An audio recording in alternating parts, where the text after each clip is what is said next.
कौन है श्रेष्ठ भारतीय दर्शन या पश्चिमी दर्शन?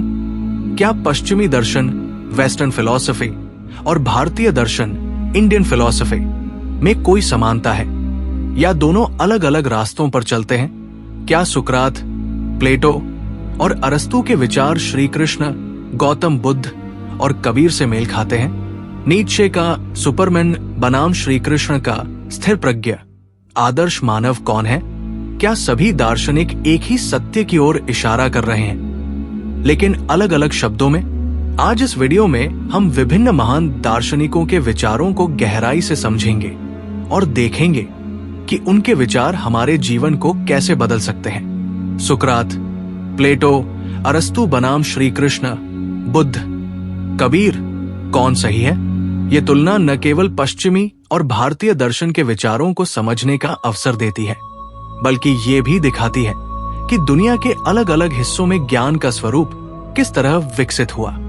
भले ही सुकरात, प्लेटो, अरस्तु पश्चिमी दर्शन के स्तंभ माने जाते हैं और श्री कृष्ण, बुद्ध, कबीर भारतीय आध्यात्मिकता के मार्गदर्शक रहे हैं, लेकिन इनके विचारों में कई गहरी समानताएं हैं। सुकरात बनाम गौतम बुद्ध, स्वयं को जानो।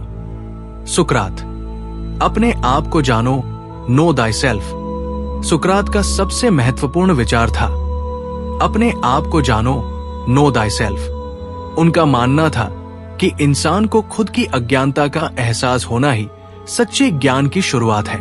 उनके दर्शन का आधार आत्मनिरीक्षण, सेल्फ रिफ्लेक्शन था।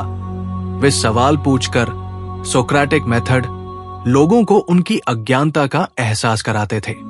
वे कहते थे कि असली बंधन हमारा खुद का अज्ञान, इग्नोरेंस है।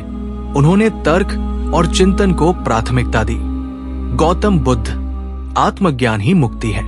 गौतम बुद्ध भी यही कहते हैं कि अपने भीतर देखो, उत्तर वही मिलेगा।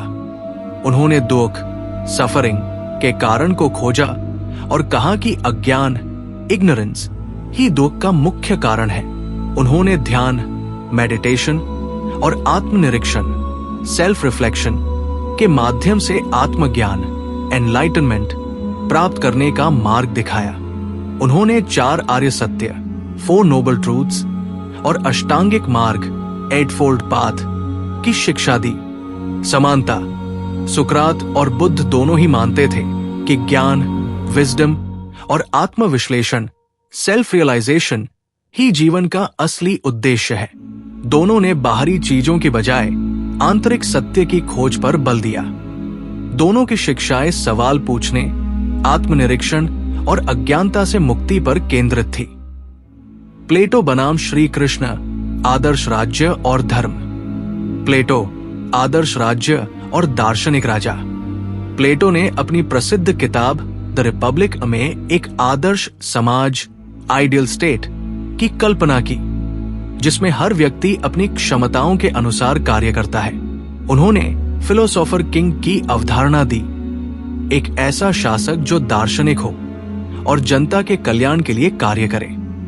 प्लेटो ने 3 वर्गों वाले समाज की परिकल्पना की। 1. शासक, रूलर्स, दार्शनिक और ज्ञानी व्यक्ति। 2. रक्षक, वॉरियर्स, समाज की सुरक्षा करने वाले।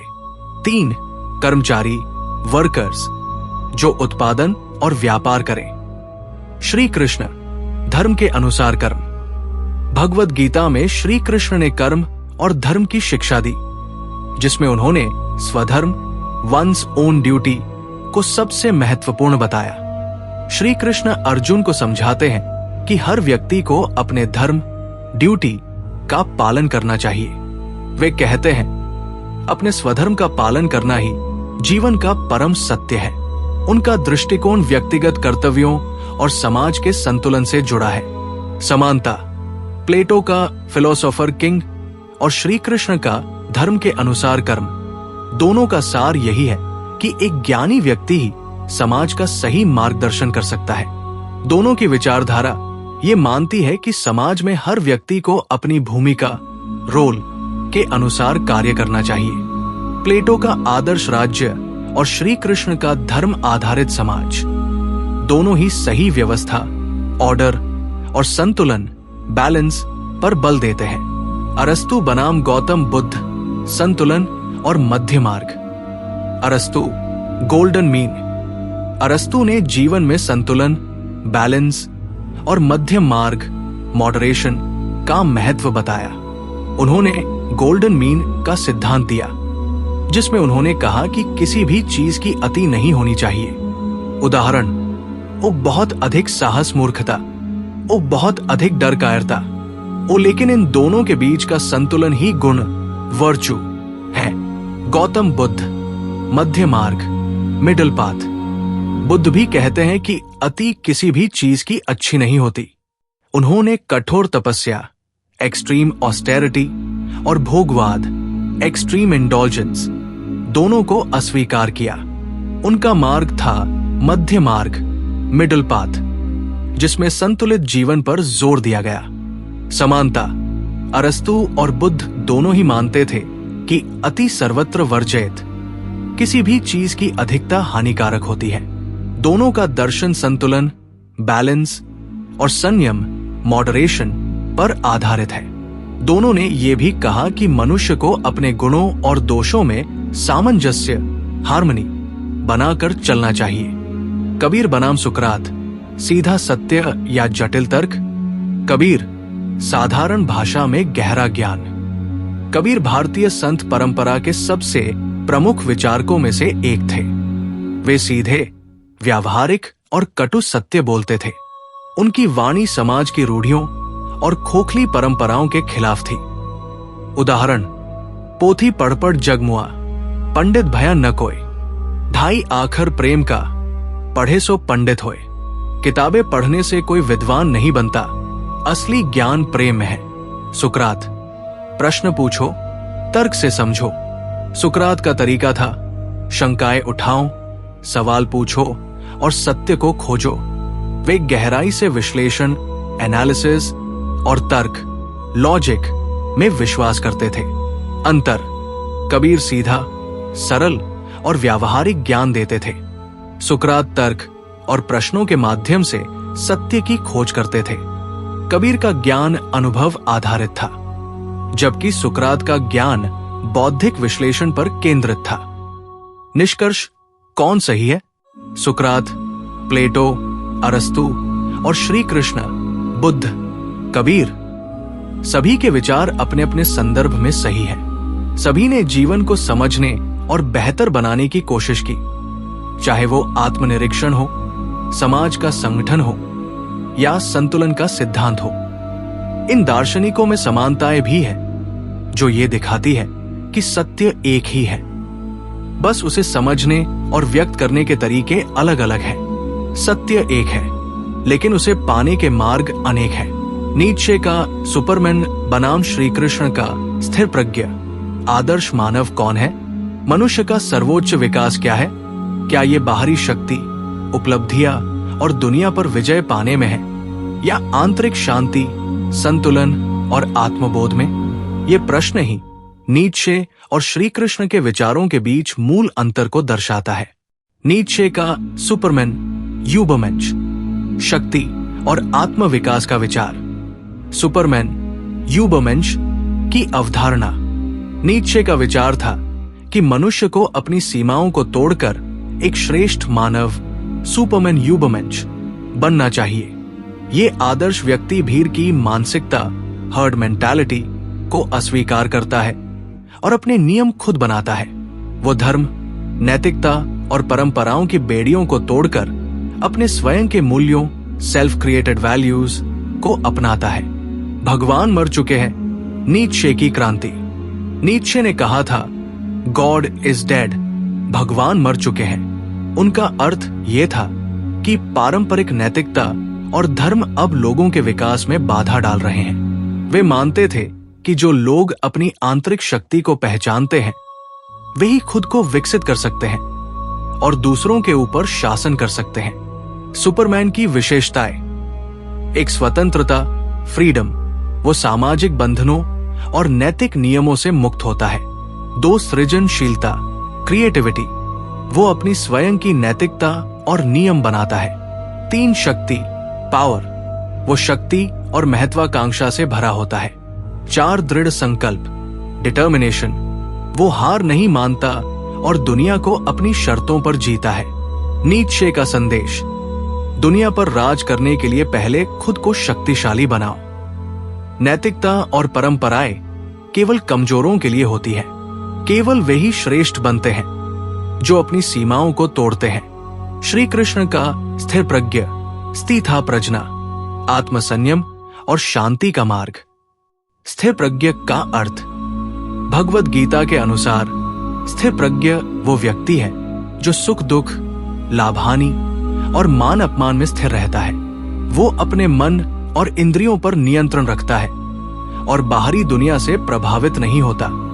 उसके लिए जीवन का उद्देश्य केवल बाहरी उपलब्धियां नहीं, बल्कि आत्म साक्षात्कार, सेल्फ रियलाइजेशन है। स्थिर प्रज्ञ की विशेषताएं, एक आत्म संयम, सेल्फ कंट्रोल, उसकी इंद्रियां वश में होती है। 2 मन की स्थिरता, मेंटल स्टेबिलिटी। वो न तो सुख में अहंकारी होता है न दुख में विचलित। 3 संतोष, कॉन्टेंटमेंट। वो बाहरी वस्तुओं से सुख नहीं खोजता बल्कि आंतरिक शांति से संतुष्ट रहता है। 4 धर्म और कर्म, धर्मा कर्मा।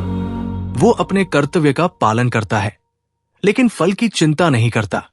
श्री कृष्ण का संदेश, अपनी इच्छाओं और इंद्रियों को नियंत्रित करो, तभी तुम सच्चे सुख को प्राप्त कर सकते हो। बाहरी जीत से अधिक महत्वपूर्ण है आंतरिक शांति और आत्मबोध। श्रेष्ठ बनने का मतलब दूसरों को हराना नहीं, बल्कि अपने मन को नियंत्रित करना है। समानता और अंतर, कौन सा आदर्श श्रेष्ठ है? समानताएं दोनों ही कहते हैं कि मनुष्य अपनी शक्ति से खुद को महान बना सकता है। दोनों ही सामान्य भीड़, कॉमन क्राउड से ऊपर उठने की बात करते हैं। दोनों मानते हैं कि मनुष्य को कमजोर नैतिकता और अज्ञान से मुक्त होना चाहिए। अंतर, नीत्शे का सुपरमैन वर्सेस श्री कृष्ण का स्थिर प्रज्ञ। एक लक्ष्य, नीत्शे का सुपरमैन बाहरी दुनिया पर विजय चाहता है। श्री कृष्ण का स्थिर प्रज्ञ आत्मनियंत्रण और शांति चाहता है। 2 प्राथमिकता, नीत्शे का सुपरमैन शक्ति, महत्वाकांक्षा और स्वतंत्रता को प्राथमिकता देता है। श्री कृष्ण का स्थिर प्रज्ञ संतुलन, संयम और कर्तव्य को प्राथमिकता देता है। 3 नैतिकता का दृष्टिकोण, नीत्शे का सुपरमैन नैतिकता कमजोरों के लिए है। वो मानता है कि पारंपरिक नैतिकता व्यक्ति की प्रगति में बाधा बनती है। श्री कृष्ण का स्थिर प्रज्ञ धर्म और नैतिकता ही जीवन का आधार है। नैतिकता और धर्म से ही व्यक्ति और समाज का उत्थान संभव है। 4 इच्छाओं पर नियंत्रण, नीत्शे का सुपरमैन अपनी इच्छाओं को पूरा करने पर जोर देता है। श्री कृष्ण का स्थिर प्रज्ञ इच्छाओं पर नियंत्रण करने पर जोर देता है ताकि व्यक्ति मोह और भटकाव से बच सके। 5 सफलता की परिभाषा, नीत्शे का सुपरमैन बाहरी उपलब्धियों को सफलता मानता है, जैसे शक्ति, अधिकार और सामाजिक प्रभाव। श्री कृष्ण का स्थिर प्रज्ञ आंतरिक स्थिरता को सफलता मानता है, जहां व्यक्ति न सुख में हर्षित होता है न दुख में विचलित। निष्कर्ष, नीत्शे का सुपरमैन बाहरी दुनिया को जीतने पर केंद्रित है, जबकि श्री कृष्ण का स्थिर प्रज्ञ स्वयं को जीतने पर। एक अहंकार और शक्ति की ओर बढ़ता है, दूसरा आत्मसंयम और शांति की ओर। कौन सही है? यदि जीवन का उद्देश्य बाहरी सफलता और शक्ति प्राप्त करना है तो नीत्शे का सुपरमैन एक आदर्श मॉडल है। यदि जीवन का उद्देश्य आत्म साक्षात्कार, शांति और संतुलन प्राप्त करना है तो श्री कृष्ण का स्थिर प्रज्ञ श्रेष्ठ आदर्श है। नीत्शे का सुपरमैन कहता है, जगत पर विजय पाओ। श्री कृष्ण का स्थिर प्रज्ञ कहता है, स्वयं पर विजय पाओ। कौन सा मार्ग सही है? ये इस पर निर्भर करता है कि आप जीवन से क्या चाहते हैं। क्या आप बाहरी दुनिया को जीतना चाहते हैं या अपने भीतर की दुनिया को? क्या पश्चिमी और भारतीय दर्शन शास्त्र एक ही सत्य की ओर इशारा करते हैं? दुनिया के अलग अलग हिस्सों में विकसित दर्शन शास्त्र, फिलॉसफी की परंपराएं, भाषा और दृष्टिकोण भले ही अलग हों, लेकिन उनका मूल उद्देश्य क्या एक ही है? क्या पश्चिमी और भारतीय दर्शन अलग अलग रास्तों से होते हुए स्वयं को जानने, सेल्फ नॉलेज और आत्मविकास, सेल्फ इंप्रूवमेंट के उसी सत्य की ओर इशारा करते हैं? पश्चिमी दर्शन शास्त्र, वेस्टर्न फिलॉसफी, तर्क, अनुभव और बाहरी दुनिया। पश्चिमी दर्शन की जड़ें यूनानी दार्शनिकों, ग्रीक फिलोसोफर्स, सुकरात, प्लेटो और अरस्तु से शुरू होती है, जिनका ध्यान तर्क, लॉजिक, नैतिकता, एथिक्स और ज्ञान, एपिस्टेमोलॉजी पर था। समय के साथ ये दर्शन शास्त्र विज्ञान, भौतिकवाद और अस्तित्ववाद, एग्जिस्टेंशियलिज्म की ओर बढ़ा। एक सुकरात, सोक्रेट्स, स्वयं को जानो, नो दाई सेल्फ। सुकरात का सबसे प्रसिद्ध कथन था, नो दाई सेल्फ, स्वयं को जानो।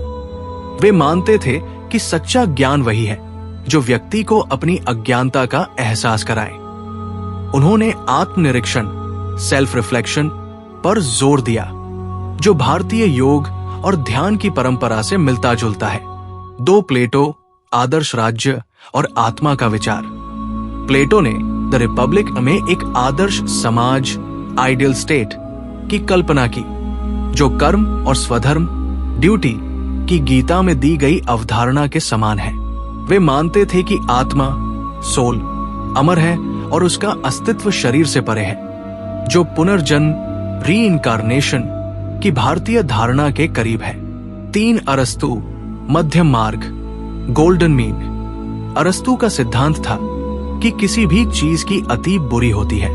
वे मानते थे कि जीवन में संतुलन बनाकर ही व्यक्ति अच्छा इंसान बन सकता है, जो बुद्ध के मध्य मार्ग, मिडल पाथ से मेल खाता है। 4 नीत्शे, सुपरमैन, यूबरमेंश का विचार। नीत्शे ने कहा कि मनुष्य को नैतिकता और धार्मिक बेड़ियों से मुक्त होकर अपनी शक्ति से श्रेष्ठ बनना चाहिए। ये श्री कृष्ण के कर्मयोग से मिलता जुलता है, जहां व्यक्ति को बिना किसी डर और मोह के कर्म करना चाहिए। भारतीय दर्शन शास्त्र, इंडियन फिलॉसफी, आत्मज्ञान और आंतरिक दुनिया। भारतीय दर्शन बाहरी दुनिया की तुलना में अधिक आंतरिक चेतना, इनर कॉन्शियसनेस, आत्मा, सोल और मुक्ति, लिबरेशन पर केंद्रित है। यहाँ विचार केवल तर्क तक सीमित नहीं है, बल्कि ध्यान, मेडिटेशन, योग, योगा और भक्ति, डिवोशन जैसे व्यावहारिक अनुभवों से भी जुड़े हैं। एक श्री कृष्ण, स्थिर प्रज्ञ और कर्मयोग। भगवद गीता में श्री कृष्ण ने स्थिर प्रज्ञ की संकल्पना दी, जिसका अर्थ है एक ऐसा व्यक्ति जो सुख दुख से परे है और सदैव संतुलित रहता है।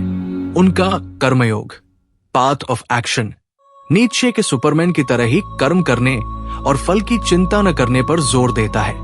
2 गौतम बुद्ध, मध्य मार्ग और ध्यान।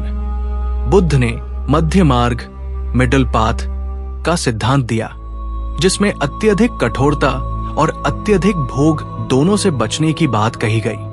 उन्होंने ध्यान, मेडिटेशन द्वारा मन और आत्मा को शुद्ध करने का मार्ग दिखाया, जिसे आज की न्यूरोसाइंस भी मानसिक स्वास्थ्य के लिए आवश्यक मानती है। 3 कबीर, सीधा अनुभव, डायरेक्ट एक्सपीरियंस।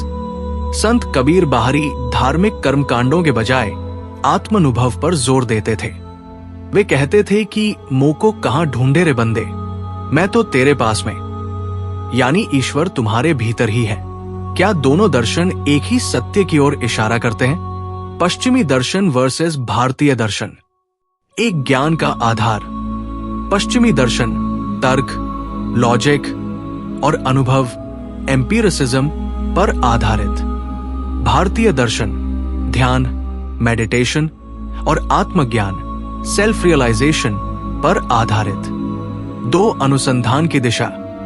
पश्चिमी दर्शन बाहरी दुनिया को जानने और समझने की कोशिश करता है।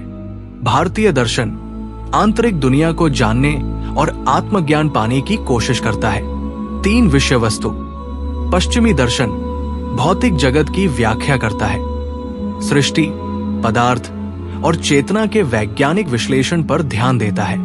भारतीय दर्शन चेतना और आत्मा की व्याख्या करता है, जीवन, मृत्यु और पुनर्जन्म को समझने की कोशिश करता है। 4 जीवन का उद्देश्य। पश्चिमी दर्शन शक्ति, उपलब्धियां और भौतिक सफलता पर जोर देता है। भारतीय दर्शन शांति, मुक्ति और आत्म साक्षात्कार को सर्वोच्च लक्ष्य मानता है। 5 स्वज्ञान का दृष्टिकोण।